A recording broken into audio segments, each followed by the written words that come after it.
Excellent. So good evening, everyone, and as always, thank you for joining. I want to try and just summarize where we left off last week and just try and make things a little clearer. So the broad context is this halacha that the melachot of Koreah is described in the Mishnah as almanas litvar, when one tears in order to sew. And there's a number of questions that spring to mind about this halacha. Firstly, is this what is the reason for this? Why does it need to be almanas litvar? What's the geder of this? What is lacking in the melacha if it's not almanas litvar? So this is the first question on the Mishnah. Secondly, how in fact does this fit the Gemara later, which on Kuf Hey on the base tells us that one is even chayav for Koreah b'chamasoi. So those are the two main questions. The first question really is the main one. Well, what does this mean, almanas litvar? Why should you need almanas litvar? We also saw that there's steers or possible steers in Rashi. Rashi on the Mishnah itself says that the reason you need almanas litvar is because yalfinon mi mishkan. We learned that from the Mishkan. Rashi in Lamed Aleph from the base says the reason why you need almanas litvar is because otherwise it's mekalkel. So these were the sort of issues we were addressing. In order to resolve this matter, we re-looked at something that we've met several times already, and every time a sugya touches on this, we will revisit this topic. It's one of these shas sugyas. It's sort of a theme that runs its way through the whole of Masechet Shabbat. One of the big questions in the whole of Masechet Shabbat is the issue of melachot shetzrich legufa, melachot she'einot tzrich legufa. So Rabbi Yehuda doesn't hold of the concept of melachot tzrich legufa. He says whatever your motive is in doing the melacha, you're chayiv. But Rabbi Shimon holds that as far as Torah law is concerned, you have to do melacha for a purpose, a particular purpose. What is this purpose? Tzricha legufa. What does it mean, tzricha legufa? So Tosfos gives a very tight definition. And I think last year I was listening to the recording, and I think at some point I slipped into saying them the wrong way around. And I think Adam picked me up on that, so I just want to make sure this time I say it the right way around. Tosfos gives a very tight definition of tzricha legufa. It has to be done for the same purpose as it was done in the Mishkan. In other words, according to Rabbi Shimon, not only do we learn the melachos from the Mishkan, but we also learn the purpose of the melachos from the Mishkan. And in order to be chayav on Shabbos, you have to do a melacha that was done in the Mishkan for the purpose it was done in the Mishkan. That means for the type of purpose that was done in the Mishkan. And on that, Rabbi Yehuda argues. Rashi says something which is a little harder to define. Rashi says, no, melacha tzricha legufa means where you're doing the melacha because you need it for its guf, for the purpose of the melacha. In other words, you need the melacha for a positive purpose. You need the melacha to achieve a positive outcome. But if you're just using the melacha to get rid of a problem rather than to do something constructive and positive, that's not a melacha. This is separate to the law of mekalkel. Mekalkel is if you're doing a destructive melacha, you're not chayav for only a positive melacha. But here when we say tzricha legufa, we don't mean whether it's a destructive or constructive melacha. We mean whether it's removing a problem or whether it's actually taking you forward, advancing you forward. And therefore the classic example is if you catch something because you don't want it, not because you do want it, you're doing it to remove the problem of the stinging insect, or you're doing it to remove the unpleasant object in the house and take it out of the house. It's not that you want it outside, it's just you don't want it here. This isn't a melacha. Now Tosfos already picks up on this, that Rashi's theory, Rashi's explanation of tzricha legufa is difficult to quantify, to define. There's an intuitive cutoff point with some of these, but the exact level at which you set the threshold is a little unclear. So arguably, every melacha is something you would rather avoid. I mean, none of us like working for our livings. If we could instantly pick a loaf of bread off a tree, or perhaps not even to pick it, but just find it mysteriously in our kitchen, would we do any of the 11 preparatory melachos to produce food? So, it's plowing, sowing, grinding, threshing, baking, kneading. Are all these things positive? Are they to remove a problem? But unfortunately, we live in a world where bread doesn't grow on trees. So Rashi would argue that question is nonsensical. He would say this isn't a removal of a problem. This is the way of the world that you need to take raw material and move it forward constructively. So I'm not asking this as a serious question, but it brings out the difficulty of what exactly do we mean as something that's removing a problem and something which is constructive and taking things forward. So Rashi is difficult to exactly define. Nonetheless, this is what Rashi says, and Tosfos already picks up on the problem here of definitions. So let's apply this now to our Mishnah, to our context. And we have a ready-made theory for why you need Koreah almanas litzvar. Explanation number one would be because of the concept of melacha shetzricha legufa. If you do a melacha to remove a problem, you're not chayiv. You're only chayiv when the melacha is moving the world forward and doing something constructive. When you're Koreah almanas litzvar, normally Koreah is just to unravel things, to take things apart. That's removing a problem. However, if you're Koreah almanas litzvar, it's a positive step in enabling you to sew and stitch the cloth together. And therefore, this would qualify as a melacha shetzricha legufa according to Tosfos, and according to Rashi, and according to Tosfos, it would be melacha shetzricha legufa because this is why they did Koreah in the Mishkan. So this is one explanation that Rashi on the Mishnah, who says that the reason you need Koreah almanas litzvar because we learn it from Mishnah, Mishkan, or indeed the whole concept, leaving Rashi aside, of needing Koreah almanas litzvar is because you need a melacha shetzricha legufa, and therefore intentionality is important. Advantage of this pshat is that it explains how intentionality gets into the Mishnah. Most melachos, the Mishnah says nothing about intentionality. Here there is a concept of intentionality because of tzricha legufa. Disadvantage of this pshat is severalfold. Number one, it means the Mishnah is getting caught up and taking sides in the machlokas Rabbi Yehuda and Rabbi Shimon. And secondly, it's difficult why the Mishnah lists this particular purpose, because tzricha legufa, according to Rabbi Shimon, is a principle that applies to all melachos. So every melacha has to have a particular purpose ascribed to it, according to Tosfos learnt from the Mishkan. So why does it pick out dafka, particularly the melacha of Koreah? But be that as it may, this is one possible reading of the Mishnah, that what's going on is this concept of tzricha legufa, that according to Rabbi Shimon, intentionality in the melacha is important. It's not enough to be chayiv that you do the melacha, you also have to do it for a particular positive purpose. Another advantage with this pshat is that it will resolve the contradiction between our Mishnah and the sugya in Kufay Amud Beis. Because the Mishnah in Kufay Amud Beis says this isn't true, or the Gemara at least learns in the Mishnah that this isn't correct. You are not only chayiv for Koreah, which is done on almanas litzvar, you're also chayiv if you tear for some other reason. For example, al meso, somebody tears Koreah on a bereavement or a loss. Now, how does this fit to the Mishnah, which says that you're chayiv for Koreah almanas litzvar only? Well, a possible answer would be that according to Rabbi Shimon, that you need tzricha legufa, you would only be chayiv for Koreah almanas litzvar. According to Rabbi Yehuda, who holds that you don't need a specific kavanah, therefore other examples of Koreah would also be enough. Other reasons why you do Koreah, like Koreah al hames, where you are tearing for someone who is for a bereavement. Now we could ask on all of this, according to Tosfos, I understand the maths of what I've just said. In the Mishkan, they did Koreah in order to resew, and therefore, according to Rabbi Shimon, you're only chayiv if you do Koreah to resew. However, if we remove intentionality being learned from the Mishnah, then there's an array of reasons you could do Koreah, which would all be enough, such as in order to tearing to resew, or tearing in order to fulfill the Koreah on the mace. However, according to Rashi, it's a bit more dubious, because according to Rashi, is tearing in the mace removal of a problem, or is it something positive? Is tearing in order to resew the removal of a problem or something constructive? It's all a little wishy-washy. And the answer is it's true. I don't know really how to answer that, but Tosfos already challenges Rashi on that.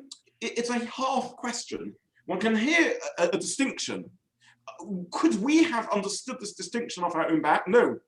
You can hear a distinction. Tearing in order to sew is constructive. Now that it's damaged, I need to move things forward to fix it, and a stage in fixing is tearing. So that's something constructive. Whereas tearing on the mace, or tearing in distress, and this is something which is negative. Who would want to go through such a thing? It's a way of dealing with a wholly negative experience. Therefore, this is something that is not a positive, but is removal of a problem. I wouldn't want it itself. So one can argue a distinction. It's difficult to exactly draw the line in the Melacha. And I would simply say that this is a 1,000-year-old problem in Shittas Rashi. Tosfos already challenges Rashi on this. And it's difficult to know exactly where Rashi draws the threshold in his understanding of the role of intentionality. But this is not really a question now, so this is a general question on Rashi's view, which a lot of ink has been spilt over, but to the best of my knowledge, it's very, very hard to exactly work out where Rashi drew the line and what he's saying over here. So this is one reading of the Mishnah, that what's going on in the Mishnah is the issue of melachot sheichel gufa.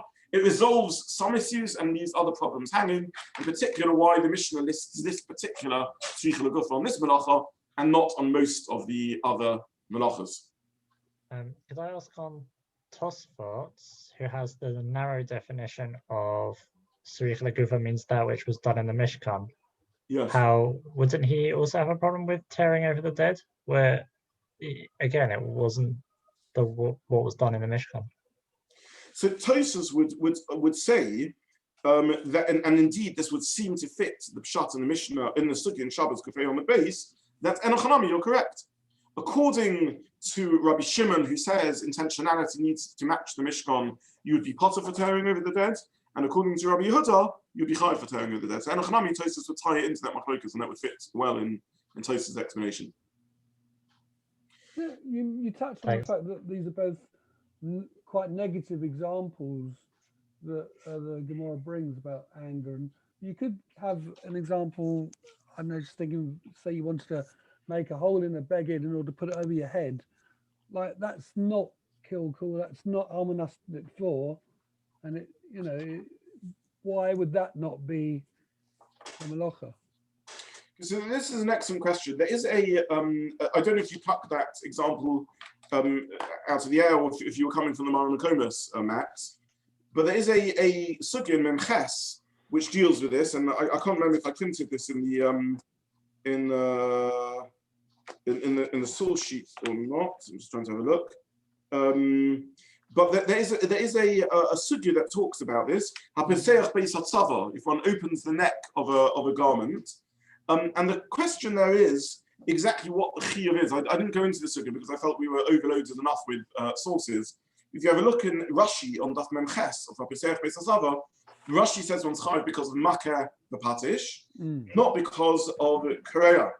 And the Rabbi Yosef Karo in two places, both in the Kesef Mishnah and in the Beis Yosef, talks about this. And he says the reason you're not chayav is because it's not almanas litvar. And therefore it doesn't fulfill the criteria of Koreah, which has to be almanas litvar. The Biur Halacha in the end of Siman Shid Mem, right at the end, again, I don't remember if I chose to print full length of this Biur Halacha or not. Yeah, I put it in black, in light grey. So I printed a very lengthy Biur Halacha in source 7 on the source sheet, and I put in light grey the second half of Biur Halacha because I thought there was enough to see. And if I didn't want to overload people. If you do have time, right at the end of that Biur Halacha, the Mishnah Berurah, the Biur Halacha speaks about Pesach Beis Hatzava, and he suggests in Rashi that since you are completing the garments through doing this wouldn't fulfill the criteria of Koreah at all. There's an interesting theory in Koreah that Koreah is when you are rendering apart that which ought to be together. However, for example, Koreah almanas litvar, it ought to be joined. You need to separate it in order to get it back rejoined in a better way. Similarly, the whole point of Koreah al-Ames is that it ought to be joined. However, with Beis Hatzava, the whole point is that it ought to be separate, not that it ought to be joined. I'm not rendering apart that which is one, I'm separating that which is two. And therefore, separating that which is two to complete something is makeh b'patish, not Koreah. So says the Biur Halacha in a very beautiful svara. So maybe in hindsight, I should have included this source because it's a very beautiful svara and it helps us understand a bit more about the melachot of Koreah. But the good news is it is on the sheets. It's just in the pale light grey font. So Max, your excellent question, I guess, just expands this topic. And really then I was actually, in hindsight, maybe I should have encouraged everyone to complete the Biur Halacha and look at the second half also, where he says this very beautiful definition of Koreah. So this is, sorry, yeah. If we look at the Tosfot's view, that we would look at the purpose of the melacha done in the Mishkan. So would we say that approach wouldn't work with Abraham ben Harambam, because he's not deriving the Tolda from the Av, and therefore there wasn't a purpose in the Mishkan. So he has to go by Tosfot. And then we see that Rambam's view is Hakara because of his Chama, is Asur. So that would fit with the Rashi view. So does that logic kind of work? No, and I'll tell you why. Let me rephrase what you said as a question, because your question is excellent. Whether one goes as far as Rabbi Zobin and Harambam to completely distinguish Toldos from others or not, it is clear that a Tolda is not an Av. It's a separate Shem Melacha. Rabbi Zobin and Harambam sort of reminds us of how separate they are, and he says to his questioner, the person who challenged his father, he says, I don't know what you're talking about. You're mixing Toldos and others. Obviously, these are two separate Melachot. Even if one doesn't go as far as him, the fact is that a Tolda is different to an Av, and in many cases, radically and completely different to an Av. There's no way of getting away from the fact that Cholev, milking, is very different to Dosh, which in turn is very different to Sochet. So Toldos are very different to others, and there's no way to avoid that. Rabbi Zobin and Harambam is reminding us how different, and perhaps taking the difference a little further than maybe some other Rishonim would. So the question you're asking on Tosfos is a good one, which is how do we distinguish between, how do we deal with a tzorich legufo, with a tolda which is very different to an Av? And again, the question is a good one. Tosfos himself addresses this question in several places. But however exactly we answer it, a tolda would need a tzorich legufa also. So that's the first half of what I'm saying, which is, I want to rephrase what you said, but with the question. But it wouldn't be one that was done in the Mishkan, because the tolda wasn't necessarily done in the Mishkan. Exactly right, yes. So that's the question. So we'll ask it as a question, which is, even whether you guys follow Rabbi Zobin and Harambam or not, a tolda is clearly very different to an Av and not done in the Mishkan. So how would tzorich legufa translate across to toldas? That's correct. So that's point number one. The second point is exactly how the Rambam understands this issue of tzorich legufa is its own topic and remains a little unclear, so I don't want to go into that for now. Okay. We'll try and build tzorich legufa bit by bit, but it's really a little bit of a shas sugya, as I said, to learn every halacha of tzorich legufa. Okay, so this is one explanation of the concept of. Could I ask what the distinction is? Sorry to interrupt. Could I ask what the distinction is in between Almanat Letaken and the Makabit Patish? You said in the Poteachet Tzavar. Yes. So I don't want to go too much into Makabit Patish, though we touched on the sugya of Makabit Patish in Ayin Daled on the base. But just very, very briefly, every melacha can't be mekalkel. Every melacha has to be a positive achievement. Many melachas are steps in the process of manufacturing something, of which the final one in the series produces the end goal. So, for example, there are 11 melachas to get to bread, the final one of which is ofer baking, in which you get your loaf of bread, or you bishul and you get your potatoes, whatever it is. Similarly, with boina, you end up building a house. With oreg and all the melachas that go into making garments, after you've sheared the wool and you've cleaned the wool and you've sewn it and you've bleached it and you've spun it into thread and you've woven the thread into cloth and you've cut the cloth and you've stitched the cloth together to make a garment, you get the end result, which is the item of clothing. So this is true with all the melachos. All melachos are steps on the way to manufacture something, including the final step of manufacture. The problem is, there is a separate melacha called makeh b'patish, which is a catch-all type of heading, which is finishing anything off, the last hammer blow. So, for example, if I'm a silversmith and I'm hammering out a becher, a goblet, the last hammer blow which finishes off and rounds the circle and makes it stand straight, that would be the melacha of makeh b'patish. So makeh b'patish is finishing something off, or repairing something that's broken, or improving something. That's, broadly speaking, the three types of examples of makeh b'patish. Now, the problem is that whilst that is a separate melachah, makeh b'patish, surely every other last step in all the other series of melachos also is makeh b'patish. So why isn't every time I bake a cake or a loaf of bread, why isn't that also makeh b'patish? Why isn't every time I finish sewing a garment, isn't it also makeh b'patish? But it's not, it's the melachah of toifeh, or oreig, or boneh. So how do I understand how they relate to each other? So there's several answers to the question. One answer to the question could be enochanami. We're all looking at specific melachos, but in many cases you would also be chayav for makeh b'patish. And there may be technical reasons why sometimes you're not. So maybe makeh b'patish only applies to utensils, not to food.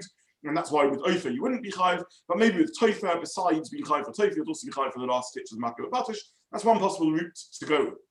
A second possible route to go is to say makeh b'patish is for any melacha, is any finishing off of something where it isn't another melacha. But if it is another melacha, then by definition it has a tighter formulation, and therefore it isn't makeh b'patish. In other words, finishing off an item of clothing or kosei, finishing off writing a book, that's another series of melachas. Communication, I skin an animal and I tan the leather and I make it into parchment, and then I write on it, and every 2 letters I write is a melacha till I finish writing the book. So is finishing the writing the book also makeh b'patish besides being kosei? That's theory number one. Well, theory number two is no, because it's kosei, it's not makeh b'patish. And as makeh b'patish is superseded if there's a more precise formulation of the melacha I've done. That's the second possible answer. A third possible answer, which we saw from the Meiri, is that makeh b'patish is only when the completion is its own unique and different act. If the completion is simply continuing to do what I did previously, then it's just one, for example, to write a book, it's kosei till I finish the book. Or sewing a garment is stitching, or weaving is weaving till I finish making the cloth. So it's not a unique final action, it's just a continuation of everything I've done previously. That wouldn't apply to makeh b'patish. So I've rushed through this because I listened to the recording on Ein Daled on bass and used, we'll probably have a break over Nissan, so use the break to do chazorah on the makeh b'patish. There are answers to what defines makeh b'patish. But leaving aside makeh b'patish, every melacha has to be some form of tikkun. It has to be constructively moving things forward, whether it's the completion of an object or a step on the manufacturing process. So this is tikkun, which actually, Paul, neatly leads us to the second explanation of why I need almanas litzvah. And the second explanation is that I need it in order to be metakin rather than makalkel, because a melacha means a creative act. There may be good reasons why I wish to destroy things. I may want to tear up a check which I wrote to someone when I don't want them to get the check. I may want to dismantle an old chair because I want to dispose of it. There may be reasons why I want to be destructive in my life, but a melacha is only a melacha if it's constructive, not destructive. And this is really the explanation that Rashi gave in the melacha of in the sugya of Lamed Aleph Amud Beis. So if I pasted in the source sheet an abbreviated version because it's a very long Rashi and complicated Rashi. But in source in source 3, I printed part of this Rashi, Lamed Aleph Amud Beis, and the Gemara there is dealing with the issue of makalkel, and there Rashi seems to explain that the issue of why I need tofer of Koreah almanas litzvah is because otherwise it is makalkel, it's destructive, not constructive. Now there may be a good reason why I'm dismantling the garment. Maybe, for example, I want to recycle it, and so I want to dispose of it, and it's convenient to therefore rip it up. Nonetheless, this is makalkel, this is a fundamentally destructive act rather than a constructive act, and that is a weakness in the melacha. And therefore the Mishnah says I have to be doing it when it is a step in something constructive rather than destructive. What would that be? When I'm tearing in order to sew. Now, the advantage of this Peshat of Rashi is that it neatly resolves the stira from the sugya in Kuf Hey, because the Gemara in Kuf Hey tells us again that you're chayav if you tear al hameis, and the Mishnah said you're only chayav if you tear in order to re-sew, to re-stitch. How do we resolve the contradiction? Rashi would answer, you're chayav for Koreah as long as it's constructive. The Mishnah gives an example of a classic constructive act, which is when you're tearing in order to re-sew. However, tearing in order to alameis, or perhaps even b'chamaso, it may be constructive because it is helping one deal with the avelos, and therefore this would count as a constructive tikkun melacha as opposed to a makalkel, and that would resolve the issue. How do we resolve the contradiction in Rashi? Because Rashi, by us in Ein Gimel, didn't say anything about makalkel, he just said because of the Mishkan. Again, maybe the answer would be that Rashi, by us, was explaining according to Rabbi Shimon, who holds that you need Shricha Legufa, and therefore that's a perfectly adequate explanation of why you need Koreah Almanas Litvar. And Rashi over there in Lamed Aleph, Lamed Beis, is explaining according to Rabbi Yehuda, and therefore needs the reason of makalkel. So however one wants to configure the Rashis together, this is a second explanation that we find for why you need Koreah Almanas Litvar, because Koreah is a fundamentally destructive melacha, and therefore it needs to be spelled out how it is done constructively. Disadvantage of this Peshat is that surely makalkel is not specific to any one melacha, it's a general rule in melachas. So why does the Mishnah list it, particularly here and with a couple of other melachas, if this isn't really definitional? It's not about the definition of Koreah, it's just in order to avoid the problem of makalkel. Why does the Mishnah spell it out? And the answer to this question would be that that's true. For every melacha, it needs to be positive, tikkun, not kilkul, not destructive. However, most melachas, the way it is positive is obvious. So ploughing and sowing and baking and kneading and threshing and sorting and building and writing, these are all obviously constructive melachas. So the Mishnah didn't need to bother to spell out the constructive element of the melacha, and it singles out a few cases where the melacha is more seemingly destructive, like Koreah, like tearing, and like mochek, erasing, and a couple of other melachas. And therefore, for these melachas, it spells out that this is where it is almanas l'sakein, only where it's done in order to re-sow, in order to give it a positive benefit. So that is how Rashi learns the sugya. Now, is this only specific to the melachas which are listed in the Mishnah where it says almanas, like Koreah almanas litvar and mochek almanas lichtov? Well, this is already addressed by Tosfos on Ein Gimel Amud Aleph in the Mishnah, in which Tosfos says, it's unclear to me in his research, whether the matzah has to be almanas liksher or not. And Tosfos really spells out the doubts. He says, do we only medayik because the Mishnah doesn't list it, that therefore you don't need almanas lister, liksher or not? And then Tosfos references another example of a negative melacha that's seemingly destructive, soser, where you dismantle something. And again, Tosfos asks, do you need almanas livnos? Is it only when you dismantle in order to build? And Tosfos brings a ride from a Gemara that you do need almanas livnos, and so on and so forth. So Tosfos really discusses, but at least Tosfos seems to assume that the Mishnah could have said something about all the negative melachas. Soser almanas livnos, destroying in order to rebuild, is an explicit Gemara later. And then Tosfos discusses, we really spoke about this again, it's a bit of chazara, on when it comes to mateh, do you need to do it on the last lecture? And Tosfos brings from Rashi on Ayin Daled on the base, where Rashi gives another example of a positive way you could undo a knot, which is where you're undoing the knot. Remember, where you have the two knots that are aligned. In Misrami Le Trei Kitri, if you have two knots which are aligned, and therefore you need to unpick one in order for there to be a visible bump in the garment. And then Tosfos brings from Rabbi Chananel, who argues, and he does learn a scenario where you need almanas litzvar or not. So why am I mentioning all of this? Simply to say that this would connect us to a general sort of more general point, which is there are really 4 examples in the Mishnah of negative melachas, 2 of which the Mishnah spells out that you need the almanas for, and 2 of which it doesn't. It doesn't for soser and kosev. It does for mochek. Sorry, it doesn't for soser and matir. It does for kosev and for mochek and for koreah. And according to Rashi, probably the reason Rashi in Lamed Aleph, it's really a general rule of makalkel, and therefore it could have been said by all melachas. But with most melachas, it's clearer why it is not a negative, why it's not destructive. And with this particular melacha, it is destructive. So we've run out of time. This concludes what we have time to say today. Next Shiur in Yetz Hashem on Sunday, we will look at Tosfos and Ein Gimel on the base and do a quick chazorah on that. So I would urge you, if you haven't yet had the chance, to have a quick look at that with Zomen and Sarich Leitzim, and we'll just see how this machlokas reflects in the 2 readings of Tosfos. And then I'll try and share, if I have time, certainly a 3rd and perhaps even a 4th explanation of what this condition of Koreah almanas litzvar is about. And it should be obvious that these differences translate into practical halacha, also into how we understand the melacha. But for now, I will stop here for today. So I wish you all a good evening, and thank you for joining. Thank you very much. Thank Thank you. you.